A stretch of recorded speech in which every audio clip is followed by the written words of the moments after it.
वो नावर शख्सियत के मालिक जनाब गुलाम नबी आजाद साहब जो कि इंडियन नेशनल कांग्रेस पार्टी में इख्तिलाफ में हमारे रहनुमा है और खास करके जम्मू रीजन से वाबस्ता है।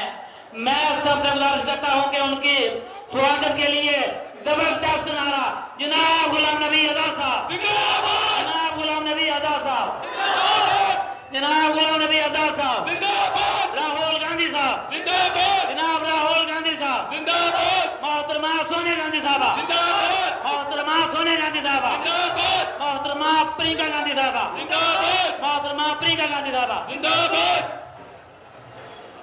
मौलाना सामीन हज़रात, मोहतरम और मकाम ज़वल मईद वाला कराम साहबत वाला हजाम जनाब मोहतरम गुलाम नबी साहब ज़ईद मईद कम जो कि हमारे बीच में तशरीफ फरमा चुके हैं, जिनका हमें लंबे वक्त से हम सब लोग मुंतज़िर थे, इंतजार में थे। मौलाना सामीन हज़रात, जब से लेकर आप लोग नशिस्तों पर अपनी अपनी नशिस्तों पर मौजूद हैं, आए हैं और नशिस्तें थामी हुई हैं और वक्त के इंतजार में थे कि आज का प्रोग्राम जो है ये बिलखुसूस हमारे जम्मू पुंछ लोकसभा से इंतखाब लड़ रहे रमन भल्ला साहब के में था और इसके साथ साथ हमारे मशहूर व मारूफ नौजवान leader English newspaper state observer के मालिक जो गुज़श्ता 15 सालों से मुसलसल हमारे बेबस गरीब और लाचार लोगों की सदा को बुलंद करने में मसरूफ थे, वो आज अपने और अपने बेशुमार साथियों समेत इंडियन नेशनल कांग्रेस पार्टी में अपनी शमूलियत को अख्तियार करने जा रहे हैं। उनके लिए जोरदार तालियां। और इसके साथ साथ इसी म्युनिसिपैलिटी कॉर्पोरेशन वार्ड नंबर 74-74 से वाबस्ता जनाब चौधरी सोबत अली साहब जो कि आजाद तौर पर, इंडिपेंडेंट तौर पर जिन्होंने इलेक्शन लड़के और अपनी जिंदा दिली का सबूत दिया और यहाँ से कामयाब हुए हैं, चौधरी सोबत अली साहब, वो भी अब इंडियन नेशनल कांग्रेस पार्टी को ज्वाइन करने जा रहे हैं। उनका भी तालियों से, जोरदार तालियों से स्वागत। जनाब गुलाम नबी आजाद साहब जिंदाबाद, जनाब गुलाम नबी आजाद साहब जिंदाबाद, माशाल्लाह कहते हैं बात। जनाब गुलाम नबी आजाद साहब जिंदाबाद, जनाब चौधरी यासीर साहब जिंदाबाद, चौधरी यासीर साहब जिंदाबाद, चौधरी जनाब गुलाम नबी आजाद साहब जिंदाबाद, जनाब गुलाम नबी आजाद साहब जिंदाबाद।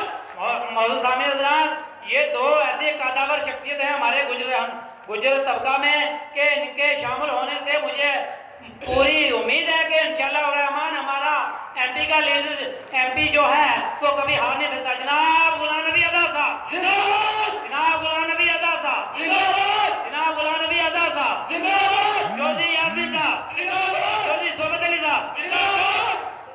मौजूद सामने हज़रात, मैं अब अल मुख्तसर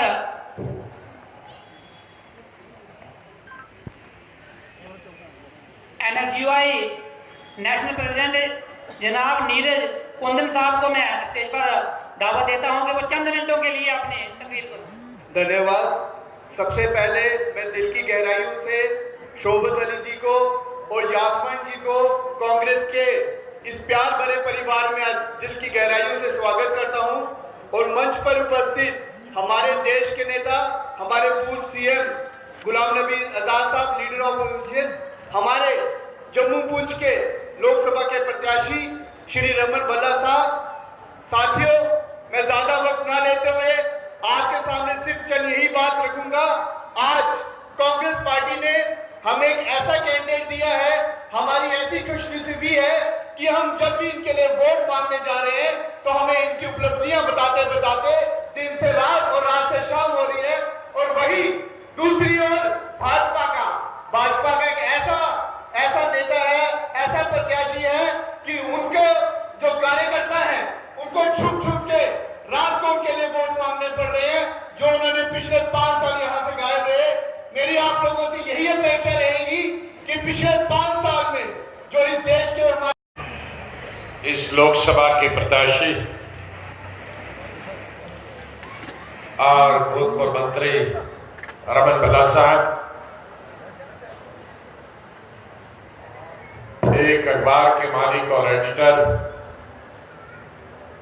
जिसकी वजह से मैं कई बरसों से इन्हें जानता हूं, लेकिन आखिरकार उन्होंने सियासत में कदम रखा। मैं आमतौर पर किसी भी अखबार चलाने वाले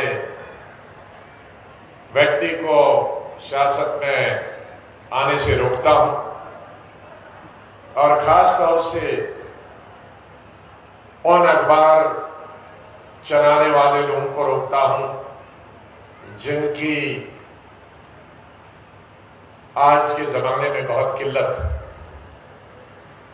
क्योंकि बाकी तो मोदी साहब के कोई इधर है, कोई इधर है, कोई इधर है, कोई अंदर है, कोई कुछ है, बहुत कम रह चुके हैं। इक्के दुक्के कहीं तुमको तो लिखना चाहिए। तो आपका बहुत बहुत स्वागत। मैं सोबत अली साहब का जो इंडिपेंडेंट इलेक्शन जीते, उन्होंने कांग्रेस ज्वाइन किया, मैं उनका भी स्वागत करता हूं। हालांकि मैंने कल तय किया था कि मैं किसी को अपनी पार्टी में शामिल नहीं होने दूंगा, क्योंकि कहीं गलती से एक आध जगह हमारे लोगों ने एनसी के लोगों को ज्वाइन करा। मैं उसके बहुत खिलाफ हूं।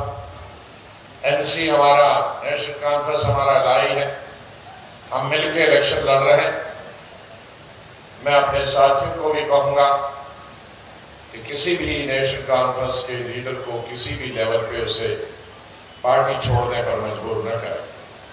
लेकिन चूंकि ये किसी भी पार्टी में नहीं थे, बिल्कुल फ्रीलांसर थे, और जब सियासत में आए हैं तो किसी न किसी पार्टी का सहारा लेना था। मैं दोनों को खुश आमदीद कहता हूं। हमारे ऑल इंडिया स्टूडेंट्स विंग के प्रेसिडेंट, बड़ी खुशी की बात है कि एक के बाद एक दूसरा प्रेसिडेंट हमारे जम्मू सूबा से बना। पहले का NSUI प्रेसिडेंट भी चुनाव रैली से था, अब उसके बाद फौरन दूसरा प्रेसिडेंट भी मुल्की पैमाने पे हमारे जम्मू शहर का नीरज कुदन बना। गौरव चोपड़ा हमारे साथ ही बहुत अरसे से, इनके वालिद, इनके पिताजी हमारे साथ काम करते आए। एक वक्त में वो सबसे बेहतरीन स्पीकर थे हिंदी में। मैं आज से 30 साल पहले उनको अटल बिहारी वाजपेयी कहता, लेकिन बदकिस्मती से पिछले साल वो हम सबको छोड़ के गए। लेकिन उनके बच्चे, बहुत अच्छा बेटा है, कॉर्पोरेटर चुन के आया गौरव चोपड़ा। नम्रता शर्मा कॉर्पोरेटर थी, कांग्रेस पार्टी में बहुत अच्छा काम करती है, महिलाओं में बहुत एक्टिव है। द्वारका चौधरी जी चीफ विप हैं जम्मू कॉर्पोरेशन में हमारी पार्टी के। इन सब का स्वागत। और बहुत ज्यादा संख्या में मेरी बहनें, यहाँ बहु बेटियां मौजूद हैं, और हमारे बहुत ज्यादा संख्या में हमारी चौधरी साहिबान मौजूद हैं। सिर्फ पगड़ियां नजर आती है, और हमारे दूसरे साथी भी मौजूद हैं। मैं अभी पहुंचाई और एयरपोर्ट से यहाँ आया हूँ। मेरा आज दौरा था दक्षिण, मड़वा, पाडर और छात्रों और मंजवा, इंदरवाल। तो उसके बाद आपके पहुंचा।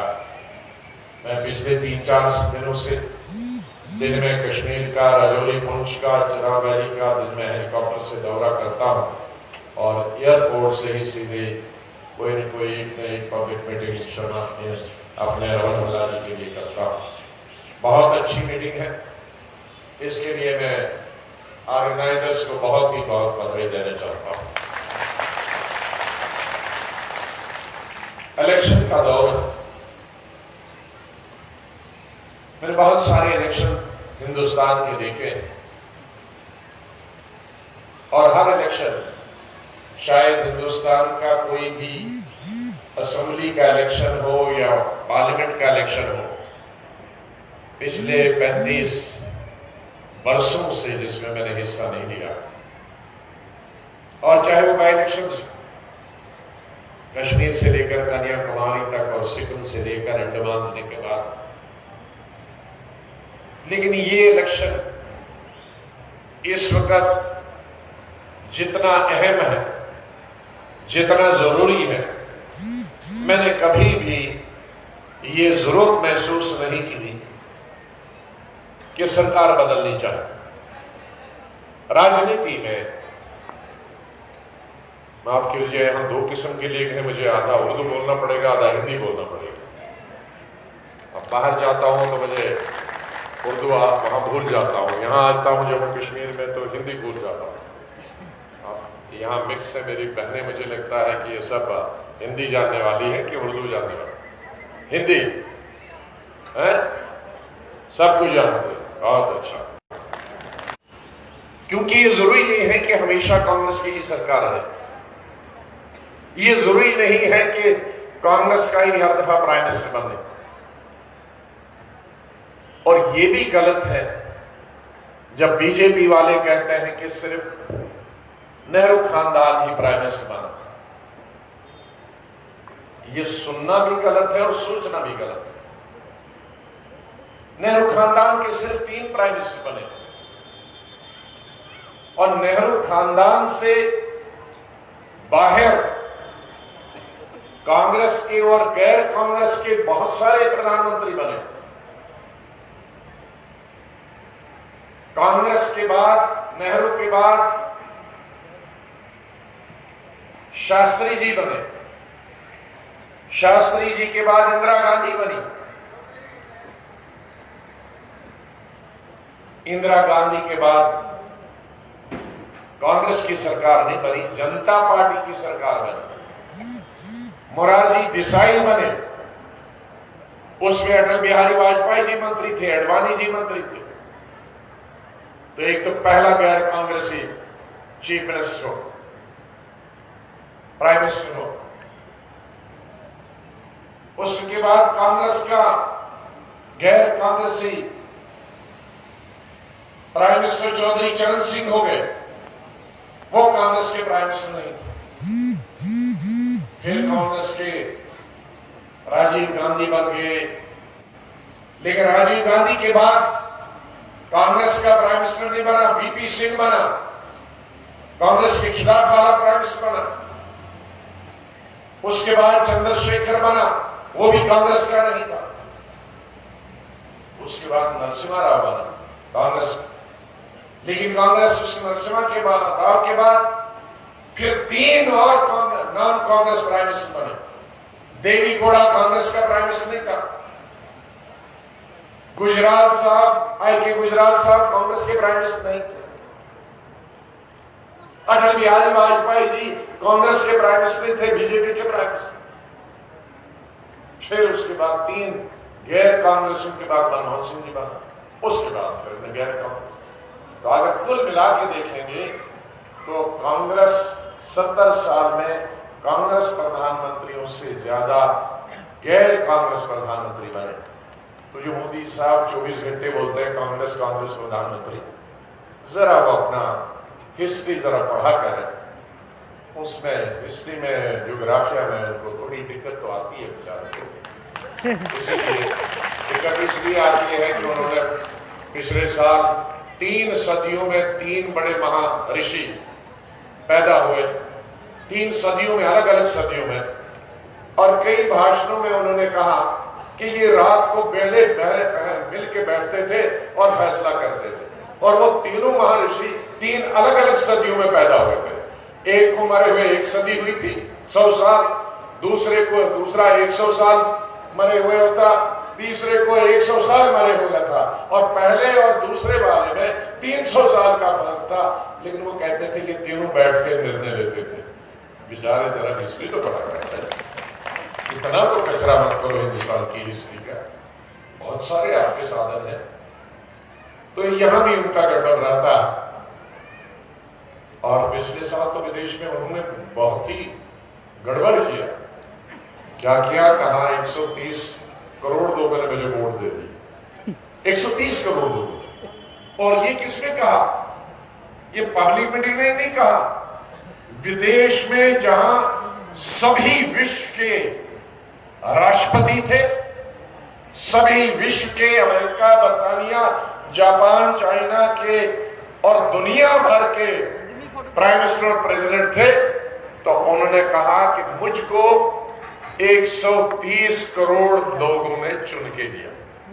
मेरे भाई, पहले तो आधे ही तो वोटर होते हैं 130 करोड़ के, और उस आधे में आपकी पार्टी को सिर्फ 30% वोट मिला है, 70% लोगों ने आपके खिलाफ दिया। तो इतने छोड़ते तो आप बहुत हैं आसपास की, लेकिन इतनी इंटरनेशनल मार दी एक ही ने कि तेंदुलकर भी बाहर हो गया। तो ये हमारे प्रधानमंत्री की बहुत भूल है। हम मौजूद भी देते हैं उनका पार्लियामेंट में, लेकिन वो बड़े चालाक के बाद पार्लियामेंट में चुप बैठते हैं। गौतम बुद्ध जी को भी बात करें, लेकिन बाहर बोलते ही रहते हैं, बंद ही नहीं करते।